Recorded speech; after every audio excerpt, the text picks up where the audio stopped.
Class चाहिँ अब नेपाल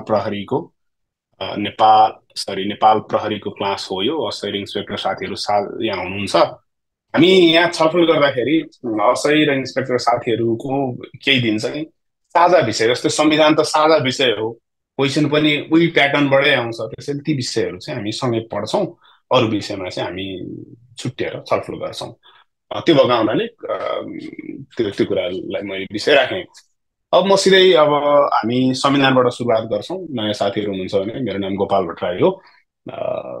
म सरकारी वकिल समूहको उपसचिव हुँ। ओके, यति विषय राखेँ, म विषयवस्तुमा प्रवेश गरेँ। आज चाहिँ हामी संविधानबाट सुरुवात गर्छौँ। संविधानको नियमित र चाहिँ परम्परागत प्रश्नबाटै सुरुवात गर्छौँ। अब यो आधारभूत प्रश्न तपाईँहरू सबैलाई थाहा भएकै प्रश्न, तर पनि कर्मकाण्ड पुर्याउनु भयो भने पढ्नुपर्ने हुन्छ। प्रश्न चाहिँ सुरुको प्रश्न, अहिलेको यो संविधान, वर्तमान संविधान संविधान यसअघिका अन्य संविधान भन्दा वर्तमान संविधान यस अघिका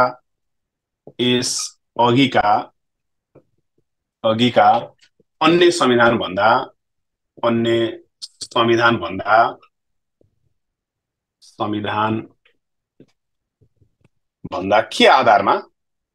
भन्दा के आधारमा भिन्न छ, के आधारमा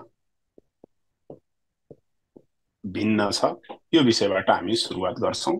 भिन्न छ प्रश्न, तपाईलाई यो संविधानको विशेषता भनेर आए पनि तपाईले यही एउटै एन्सर लेख्न पर्ने हुन्छ। यो संविधान यसअघिका संविधानहरू भन्दा के आधारमा भिन्न छ भनेर आए पनि त्यही एन्सर लेख्न पर्ने हुन्छ। वा यो संविधानका नवीनतम विशेषताबारे चर्चा गर्नुहोस् भनेर आए पनि त्यही विषयवस्तु लेख्न पर्ने हुन्छ।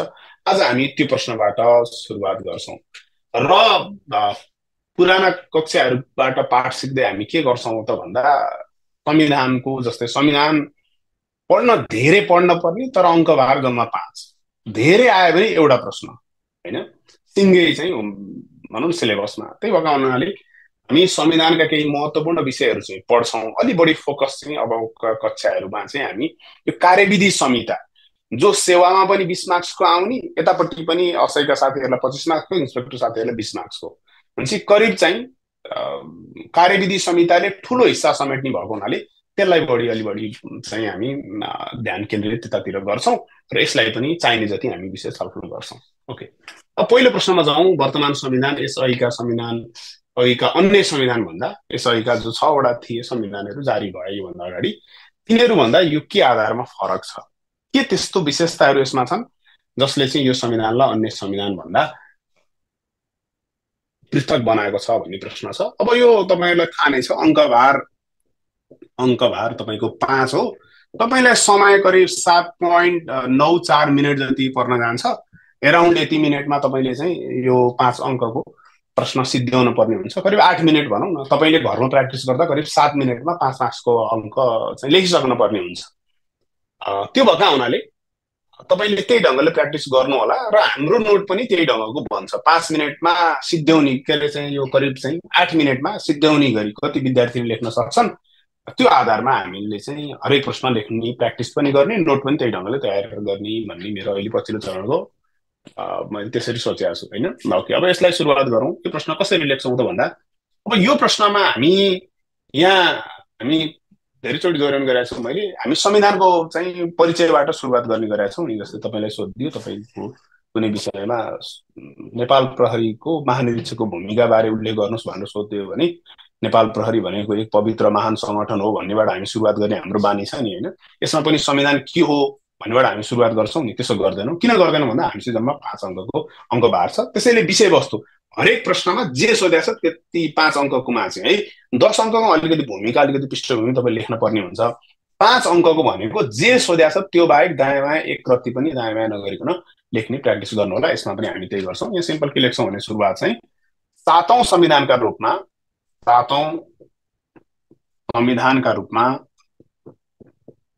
रूपमा जारी वर्तमान संविधान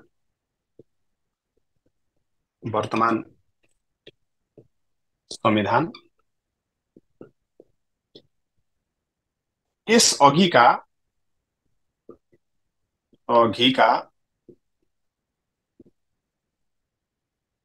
यस अघिका संविधान भन्दा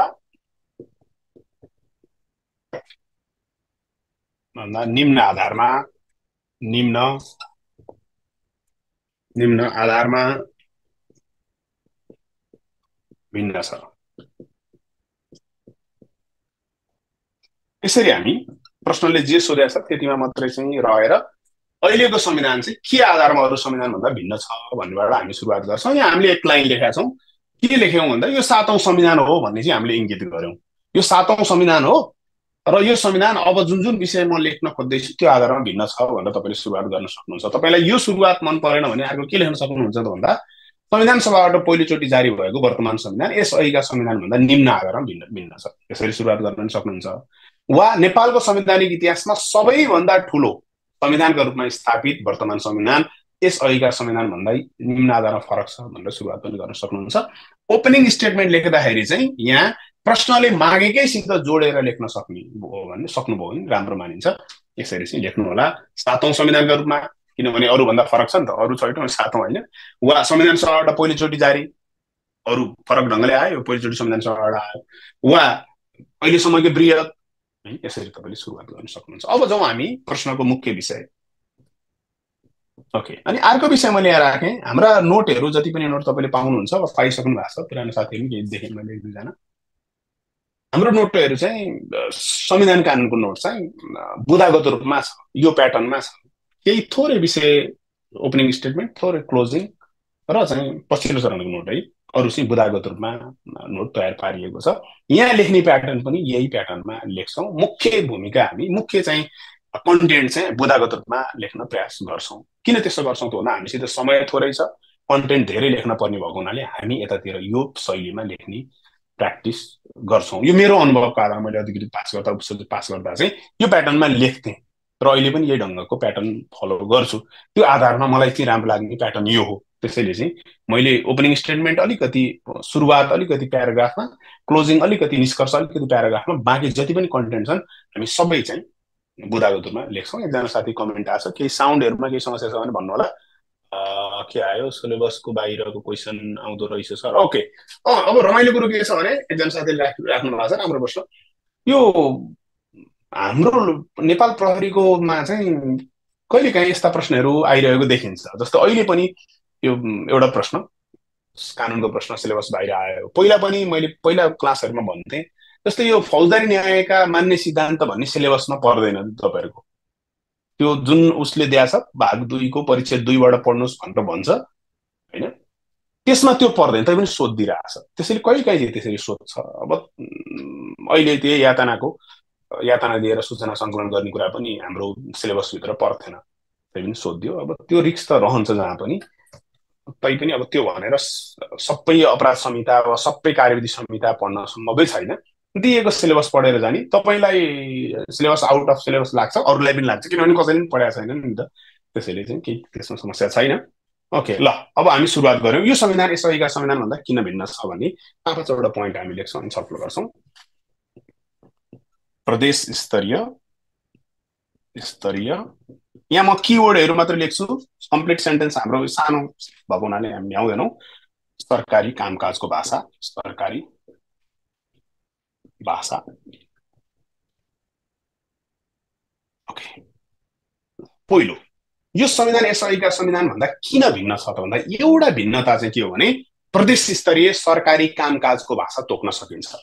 अहिलेको संविधानले के गर्दै हो भने योभन्दा अगाडि चाहिँ नेपाली भाषा मात्रै चाहिँ हाम्रो नेपाली भाषा मात्रै चाहिँ उ थियो, सरकारी कामकाजको भाषा थियो भने अहिले चाहिँ नेपाली बाहेक पनि अरू भाषाहरू प्रदेशमा, जस्तै बागमती प्रदेशले नेपाली भाषा, तपाईँको चाहिँ तामाङ भाषालाई प्रदेश स्तरीय सरकारी कामकाजको भाषा तोक्यो नि हो। त्यसरी तोक्न सक्ने भाषिक समावेशिताको कुरा चाहिँ अहिलेको संविधानको धारा 7 को 2 ले गरेको छ। यो आधारमा पनि यो संविधान यस अहिलेका संविधानभन्दा भिन्न छ। एउटा आधार चाहिँ प्रदेश स्तरीय सरकारी कामकाजको भाषा, नेपाली भाषा, देवनागरी लिपिको नेपाली भाषा त नेपालभरिको सरकारी कामकाजको भाषा भइ नै हाल्यो। त्यसबाहेक पनि प्रदेश स्तरीय सरकारी कामकाजको भाषा तोक्न सक्ने व्यवस्था गरेको छ। यो आफैमा एउटा यो संविधानलाई अरूभन्दा भिन्न बनाउने एउटा आधार हो। अर्को चाहिँ यो प्रादेशिक पहिचान सहितको, प्रादेशिक पहिचान सहितको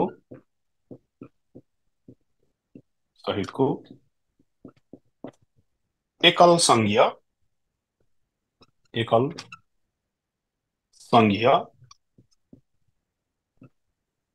नागरिकता।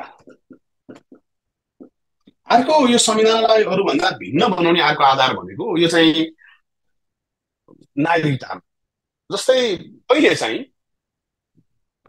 हामीले नागरिकता प्राप्त गर्दाखेरि प्रदेशको पहिचान, तपाईँको स्थायी प्रदेश कुन हो त्यसको आधारमा त्यो उल्लेख गरेर तपाईँले नागरिकता प्राप्त गर्नुहुन्छ। प्रादेशिक पहिचान, योभन्दा अगाडि त कहिले पनि प्रादेशिक पहिचानको कन्सेप्टै थिएन नि, होइन, एउटा त्यो विषय। पछि सङ्घीय नागरिकता अर्थात् सङ्घीय नागरिकता के भन्न खोजिरहेछ भने सरकार तीनवटा छ, सङ्घ छ, प्रदेश छ, स्थानीय छ।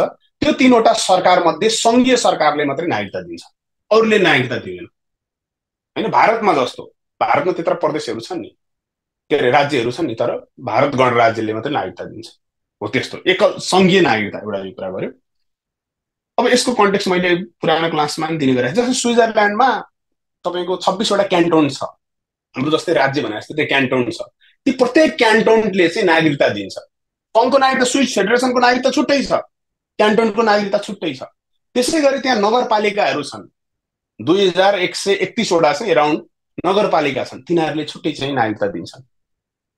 तर नेपालमा त्यो तीन तहको सरकार मध्ये कसले? सङ्घीय सरकारले मात्रै नागरिकता दिन्छ। त्यो पनि के? एकल, एउटा मात्रै नागरिकता दिन्छ, एउटा मात्रै। अर्को यो आधारमा पनि हाम्रो संविधान चाहिँ अरूभन्दा भिन्न छ भनेर लेख्न सक्नुहुन्छ तपाईँले। अर्को चाहिँ यो संविधानलाई भिन्न बनाउने भनेको गैर आवासीय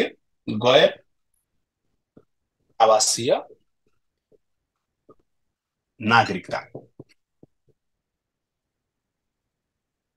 त्यो धारा 14मा छ यो विषय, होइन, यो 10को 2मा छ, धारा 10को 2मा, त्यो नोटमा तपाईँले आउनुहुन्छ, यो आउँछ, यो 14मा छ। यो चाहिँ के हो भने हाम्रा पूर्व नागरिक जसले देश छाडे, नागरिकता त्यागे र अहिले विदेशको नागरिकता ल्याएछन्, तिनीहरूलाई हामी जति अधिकार पाउने गरी होइन कि जम्मा 3टा अधिकार पाउने गरी, आर्थिक अधिकार, सांस्कृतिक अधिकार र सामाजिक अधिकार, यो 3वटा अधिकार पाउने गरी चाहिँ नागरिकता दिने कन्सेप्ट। उताको अमेरिकाको तिमी नागरिकता नत्याग, तिमीले अमेरिकाको नागरिकता त्याग्नु पर्दैन, नेपालको नागरिकता नि पाउँछौ, दोहोरो नागरिकता पाउँछौ भन्ने आधारमा यो दोहोरो नागरिकताको कन्सेप्टमा आधारित छ। यस्तो व्यवस्था हाम्रो कुनै पनि संविधानमा थिएन।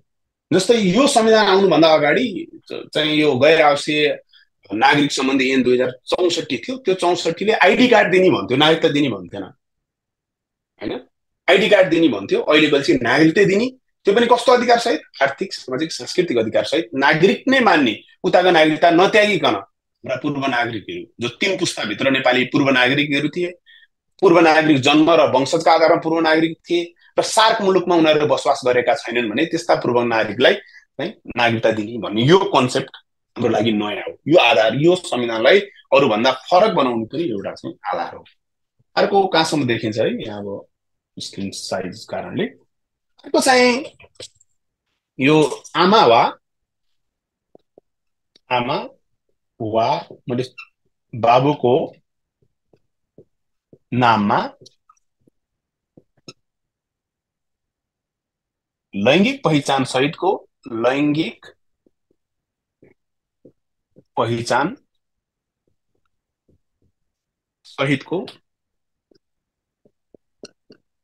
नागरिकता। ल, यो हाम्रो संविधानले अहिले चाहिँ यो एउटा अर्को नयाँ कन्सेप्टको चाहिँ आइडिया जेनेरेट गर्यो। यसले के भन्यो भने अब नागरिकता, पहिला बुवा चाहिन्थ्यो, बाबु चाहिन्थ्यो, अब नागरिकता चाहिँ आमा मात्रैले पनि, आमा मात्रैको नाममा पनि, आमा मात्रैको थरमा पनि नागरिकता तपाईँ हामीले लिन सक्छौँ। अब यो चाहिँ नागरिकता ऐन 2063 पछिल्लो चरणमा हाम्रो यहाँ अहिले संशोधन भयो, बल्ल अहिले पाउन थालिएको छ, नत्र थिएन, संविधान आइसकेको थियो तै पनि पाइएको थिएन। यो नागरिकता चाहिँ अब आमाको मात्रै नाममा वा बाबुको मात्रै नाममा, बाबु मात्रै भए पनि नागरिकता पाइन्छ भन्ने कन्सेप्टहरूले ल्यायो। पहिला चाहिँ बाबु चाहिन्थ्यो, अहिले चाहिँ आमा मात्रैको नाममा पाइन्छ एउटा। दोस्रो त लैङ्गिक पहिचान सहितको, तपाईँ महिला हो कि पुरुष हो कि वा लैङ्गिक अल्पसङ्ख्यक, यौनिक अल्पसङ्ख्यक हो, तपाईँ हामी सजिलो भाषामा होइन एलजिबिटी+ भन्छौँ, त्यो हो के हो, तपाईँ अदर्स भन्छ हाम्रोमा, मेल फिमेल अदर्स, तपाईँ कुन हो त्यो सहित छुट्याएर तपाईँले नागरिकता लिन पाउनुहुन्छ। यस्तो व्यवस्था हाम्रो संविधानले पहिलोचोटि गर्यो। यो आधारमा पनि अहिलेको संविधान अरूभन्दा यस अघिका संविधानभन्दा भिन्न छ। यति चाहिँ हामीले यो गर्न सक्छौँ।